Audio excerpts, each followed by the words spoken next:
Okay, good morning and welcome back everyone to our Friday morning market outlook session. My name is Tony Zhang. I'm the chief strategist here at Options Play, and I'm here to provide a little bit more context around where we currently are with this market, with the coronavirus and economic research that we're currently watching to inform our decisions in the market today. Now, I was just here on Tuesday where things looked somewhat bleak, and things are certainly improving a little bit here now that I'm speaking to you here on Friday. At the very least, I think what we have is is far fewer unknowns. There are things that we still don't know with respect to the coronavirus, but as far as what the governments are going to do, not just our government, the governments around the world, what they're doing from a monetary policy, from a fiscal policy perspective, we've seen a lot of improvements over the last few days, and we have a lot more data now to look at. We also have a little bit more data out of Italy, which is encouraging. So these are all things that may be a net positive for the markets, and anyone who has been trading over the last few days certainly has seen some of that. So let's go ahead and discuss where we currently stand and what we're looking at going forward. Now, before I get started here, just a quick disclaimer. What I'm going to discuss here today is purely for educational purposes and is not a solicitation or offer to buy or sell any specific securities. So let's first off by talking about where are we in the current market and try to help answer a question that I'm sure is at the core of everyone's concerns right now. So we've had pretty much a 30% decline in the markets from that 339 top in the S&P. And then we've had roughly about a 20% rally over the last couple of days since Tuesday morning, up about 20%. So yesterday we closed around 261. What looks like we're about to open up slightly lower here at about 255. And just to put into the context of this, for those of you that, sometimes things are moving so fast these days, we kind of lose the big picture. I just want to remind everyone, where we are right now. First of all, we are above the 2019 or the December 2018 lows is around 235. That was a major support level that we wanted to see that hold. It did break below that very briefly, but it came back above. But if you think about the 261 level, that's well above the January 1st lows that we saw at the beginning of 2019. So, we 30% decline in the short amount of time that we've seen certainly is unprecedented, but also a 30%, that was after a 30% increase in the S&P 500 in 2019. So basically what we've done is we've erased last year's gains. So I just want to put that into the context of the bigger picture. And if you think about all the dividends that you would have received during this time, it means that we're still slightly above the January 2019 lows. So as much as this has caused a recession, it is not to the same magnitude as 2008, because I know there are a lot of comparisons to that. So the question right now is, has the market bottomed, right? I'm getting a lot of questions asking, is now the right time to get back into equities, or is this just a bear market rally? So to think about that question, we do certainly have far fewer unknowns now because we know what the Fed is going to do. On Tuesday, I explained exactly what the Fed is going to be doing in terms of quantitative easing, what they're going to be buying in terms of assets. And then yesterday, we have a lot more clarity as to what is this country going to provide from a fiscal policy perspective, everything from supporting individuals to supporting businesses to supporting industries that have likely been decimated by this downturn that we've seen, or the slowdown that we've seen in the economy. So when I look at a chart here, there's two things that really come to mind. First and foremost, this certainly does have the hallmarks of a bottoming formation. We have higher lows. We've broken above major resistance levels. However, there's still a major level here at 273 that we have not tested or retested here at 273. And that is the level that I'm really keeping an eye out for. Now, my hunch is that we may trade up to that 273 level, but we're likely going to see perhaps another wave of selling. Now, the reason I say this is because there are a lot of buyers, and some of you here on this call may have been buyers as the market sold off. Every time you had this small bounce, a lot of people started buying stocks because in the previous few times that we've had these types of violent sell-offs, they were great opportunities to buy stocks. And you have a lot of investors that are trapped up here that have bought stocks up here that are looking to try to get themselves out, and they're going to sell as soon as they get near back to break even. That's what I anticipate is going to happen. So what's more likely to happen is perhaps that this may still be a bottom, meaning 218 that we've seen on the S&P 500 is likely going to be a bottom. But what I expect is that we're still going to retest some of these lows and perhaps trade more of a sideways motion, simply because if you look at the coronavirus data that's still coming out, there's a lot of uncertainties as far as what the future holds. And there's still a lot of room, I think, potentially for things to get worse. So we always have to keep that in the back of our heads. I don't necessarily think that we're just going to see a V-shaped recovery and get back to that 300 level. I think it would take a lot for us to get back to that 300 level, even given the fiscal and monetary policy that we've seen here in the markets. So let's take a look at a few other things. What the news that came out yesterday was the stimulus package, $2 trillion, $2.2 trillion. That equates about 9.3% of our GDP, which is substantially larger than the 2009 bailout package that we had. The difference here is that we are ahead of the curve. We are effectively creating the stimulus before the economic recession has hit, which is certainly going to be a good thing in helping limit the impact of this economic slowdown. However, this does not stop us from going into recession. We are still going to have a recession in 2020. The difference here is that as a result of this stimulus package, as a result of the quick monetary policy, we may be able to come out of this much, much quicker, potentially even at the end of 2020 and the beginning of 2021. So that is still the models that we are tracking at the moment, given the coronavirus data that we have today, given the templates that we're seeing out of China, and hopefully Italy looks like it's starting to turn around here. If those trends can hold, then we can also follow in those footsteps, then that might be a good indication that at the end of 2020 and the beginning of 2021, we can pull ourselves out of this recession. Some of the scary charts to look at, but it's important for us to understand is the change in jobs. Now, just to put into context, this is the expected non-farm payroll or the changes in payroll. As you can see, this is the number that we saw in 2008. We've exceeded that by massive proportion. Same thing in unemployment claims. This chart here goes back to 1970. The peak was the 87, which was around 690,000 claims of unemployment. Last week alone, we had 3.3 million. So we are currently in unprecedented times. The only difference here is that, the amount of time it took for the markets to recover was substantially longer in 87, in 2008. It took substantially longer to recover. We expect a recovery fairly quickly. The question still becomes, how much are we going to recover? Meaning,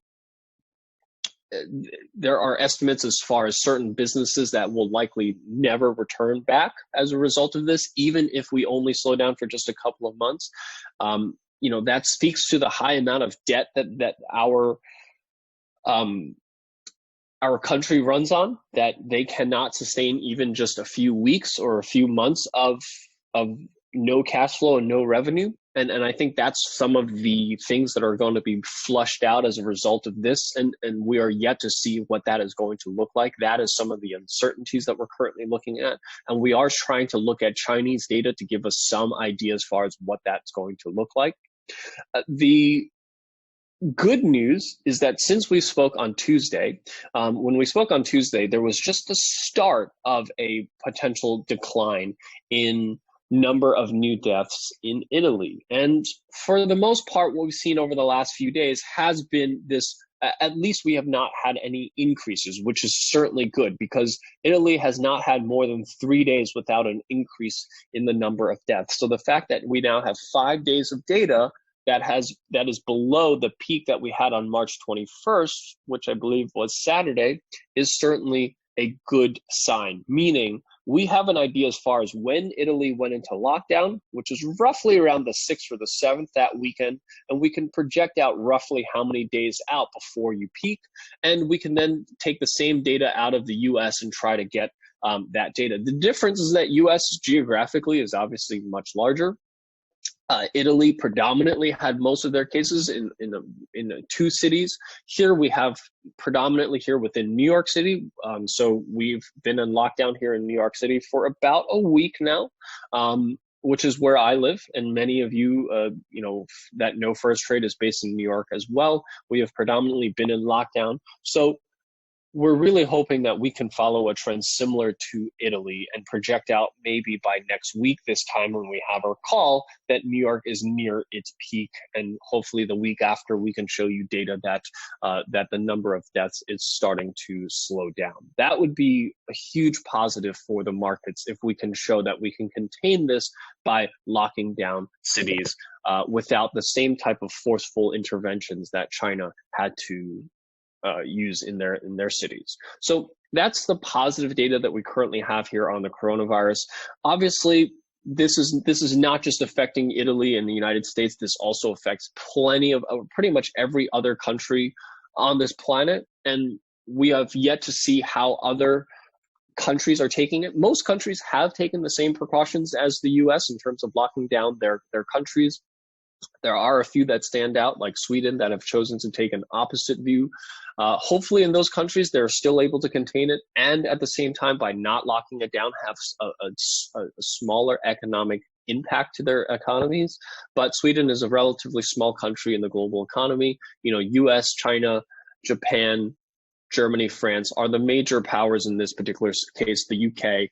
We really want to make sure that those large countries have some type of contained, both from a magnitude and length perspective, to give us a better understanding as to what is the economic impact here. So now that we have some good news on the on the COVID-19 front, I now want to share with you some of the economic impact to get a measure or get a feel for how big of a disruption is this going to be. So one of the things that we can do is we can look at China, and we can look at high frequency data that we have access to that is fairly accurate and gives us a representation as to how are they doing in terms of getting back on their feet, because they started to remove some of the lockdowns the last couple of days. This is roughly 60 days after the lockdown. So expect, in these countries going forward and other countries that have locked down, that those lockdowns, if they're working, should last roughly about 2 months. That's a good measurement for us to have in terms of how long a lockdown will last. And then what we want to do is we want to measure how quickly do they get back to normal. So if we look at most Chinese data right now, with the exception of coal consumption, most data is still showing that they are nowhere close to getting back to normal. They are still roughly anywhere from 30 to 50% below what we would normally consider an average output for that economy. So what that means is that it's going to take perhaps 2-3 months more before they really get back to normal. So we're really talking about a 3 to 4 month period after total lockdown before we can expect these countries to get back to normal. So those are some of the big picture top-down numbers that we're trying to track on a very frequent basis. The good thing about things like passenger numbers, airline seats, movie theaters, these are high frequency data that we have every single day. So it's easier to track rather than economic numbers that many times comes out once a week, once a month. Many times they lag for a couple of weeks or perhaps even a couple of months. So high frequency data is the best thing that we have right now to get a sense for how long and how deep this impact is going to be. Another way we can look at it is a bottoms up approach, looking at each individual company in the S&P 500 and get a sense for how much of an impact each one is going to have and what the net impact is going to be. So what I have here is Bank of America's latest research showing that we're going to see roughly a decline of about from $162 per share on the S&P 500 down to 138. So roughly about a 15% decline in S&P earnings over the next year. So that's a different way to look at it. So you can apply, 15% discount to the markets from the peak, but then what you also have to do is probably factor into a lower multiple here, because we can't expect the markets to continue to trade at a 22x multiple. EPS is earnings per share. So if you add up the earnings per share of every single S&P 500 company, that comes out to be, at the end of 2019, roughly $162 per share.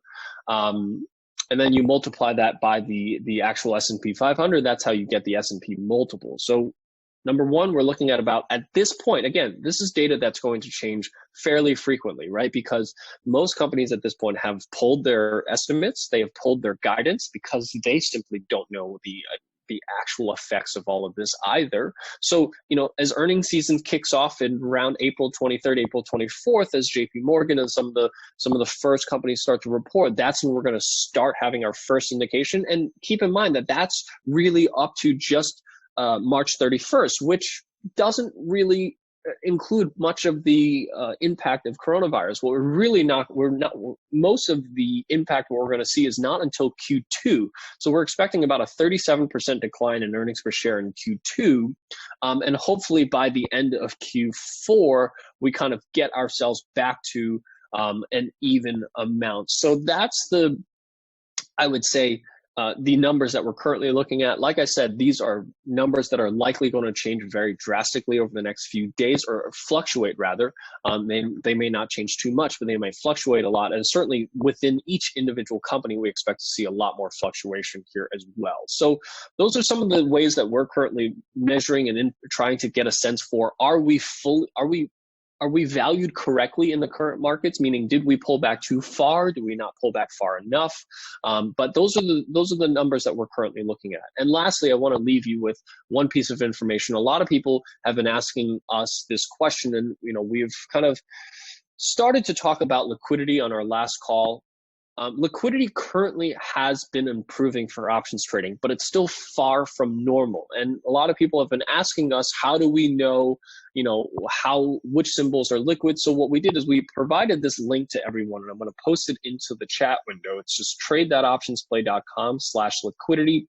And what it does is it provides you with a list of which symbols are what we consider very liquid and which symbols do we consider somewhat liquid. These are the names that we would trade with respect to options these days. As you can see right now, as of yesterday's close, there was 102 symbols that fall into these two categories. When I spoke to you here on Tuesday, there was only 88. So now that we have 102, last Friday we had 55, Tuesday we had 88, today we have 102. So liquidity is slowly improving, but normally this list is about 400 to 500 names. Now we're about 102. So still significantly reduced liquidity in the markets, but slowly and surely improving, especially with the Fed stepping in to backstop the fixed income markets.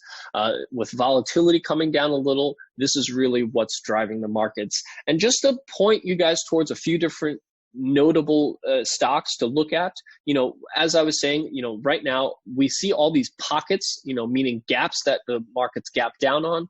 As the markets recover to those gap prices, I expect to see a substantial selling from the market. So 273 is one of the upside targets.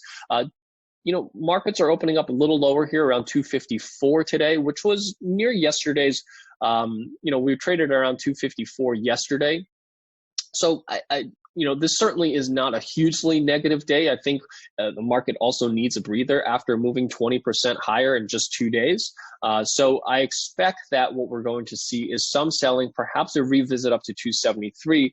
But if you look at some individual names, if we look at Boeing just reached the 20-day moving average yesterday. So obviously, most people here are probably aware Boeing had a very spectacular fall from about that 350 level down to roughly 95, 90, and bounced back almost 100% up to 180 yesterday, which is just the 200-day moving average. I'm sorry, a 20-day moving average. So I do expect some short-term pullback. It's down about $4 before pre-market. So these are the names that we're currently looking at, that have rallied significantly, that might see a little bit of a pullback before they can perhaps move a little higher. That's the general consensus that we see here in the market. Same thing for McDonald's, another very large cap name, falling spectacularly from about 220 down to roughly half of that, 125. It's rallied up almost 30% since then, just about to touch the 20-day moving average. So, we should probably see some short-term correction because stocks don't rally that amount without usually pulling back a little. And the markets are about to open up a little bit lower here. And just to point you to a few other indicators to look at, VIX is still pretty high at 67. So surprising to see VIX continuing to climb despite equity markets moving higher over the last couple of days. And that talks to the extreme fear that investors have in this particular market. It also speaks to some of the liquidity issues that we currently see. Liquidity still comes at a high premium right now. So these are the things to really pay attention to. Yields have certainly flattened out a little. So yields actually moved a little lower here, about 75 basis points. We closed at around 83 yesterday. So there's still clearly strong demand for risk-off assets. So, we still see outflows out of equities into Treasuries. The Fed policy, the Fed stepping in, buying investment-grade bonds like LQD. We're likely going to see some inflow or at least stability in these types of names. HYG, the high yield bond, the junk bonds have also recovered. It's yet to be seen as to how long this stability is going to stay here in the junk bond market, because I think this is really what's at risk the most is the high yielding bonds, because many of these companies, do not have the cash flow to service their debt right now. And the government stimulus package is only buying investment grade. They're not buying junk bonds. So those are some of the metrics to pay attention to here today. So with that, what I want to do is just thank everyone for taking the time out here this morning. Again, I hope that this was helpful in understanding where to pay attention to in this particular market.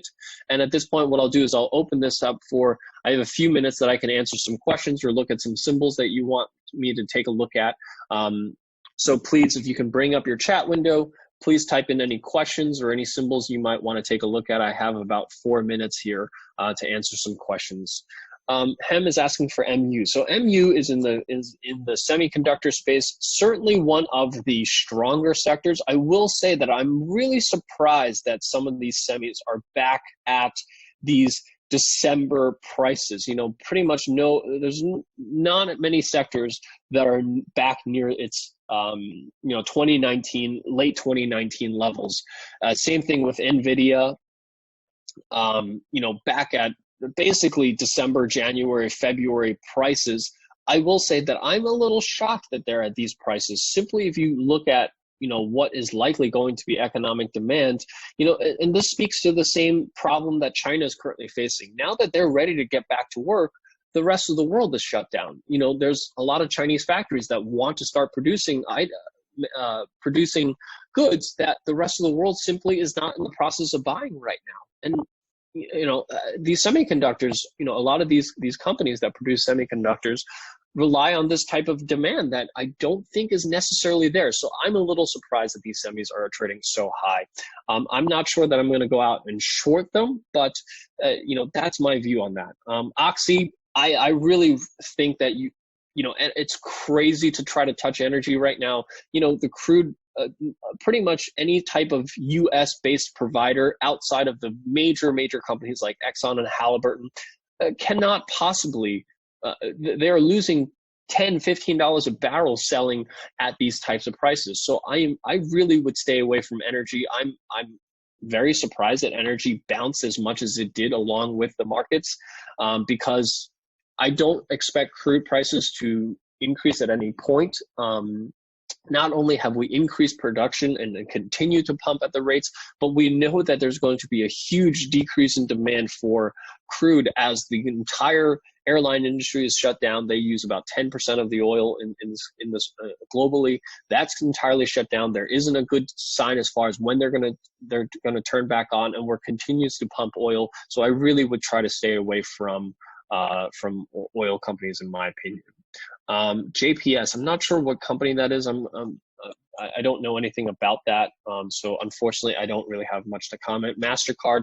MasterCard's interesting. Also another company similar to MU, trading back near its October lows, right? So, I do think that you have this major 260, 270 level. It's just got back to its 200-day moving average. I'm very curious to see how it's responding to that 20-day moving average. Looks like it's down about $10. So certainly responding negatively right now. This could snap back higher up to that 284 level. But again, with what we know in terms of how this world is going to slow down and how long it's going to slow down for, I find it hard that they're going to be able to just get back to where they were in October. That's my view. But again, my views are changing so rapidly. Every single day, things are changing. So that's my view at the moment. Hopefully we see better news coming out and that changes. So I have time for about one more question here. Bob is asking, what are your thoughts on cover calls after being put on some high quality liquid stocks? Bob, I think cover calls make a lot of sense here because you're getting high premiums for your cover calls than you normally would. I think that, the markets have rallied 20%. What you generally want to do is if you want to be tactical about your cover calls, you want to sell cover calls after big up days. So when the markets are up 20%, in just a few days, that's a good time to sell cover calls because likely what you're going to get is a small check back, after a 20% rally, and you can be really tactical. So I will say that be careful when you're selling cover calls. You're going to get elevated premiums, but you want to make sure that you sell calls that are relatively far out of the money, and you want to do it after, a strong few days, especially on the individual stock. If you have a stock that's up 10, 15% on a day, that might be a good time from a timing perspective to sell a cover call. So thank you so much. I hope that you guys have found this useful. We'll be back here on Tuesday to give you guys another update. And again, I hope that you guys have found this useful in your trading, and I hope you guys have a great trading day. Happy Friday, and I'll see you. Have a great weekend. Stay safe, and I'll see you guys on Tuesday.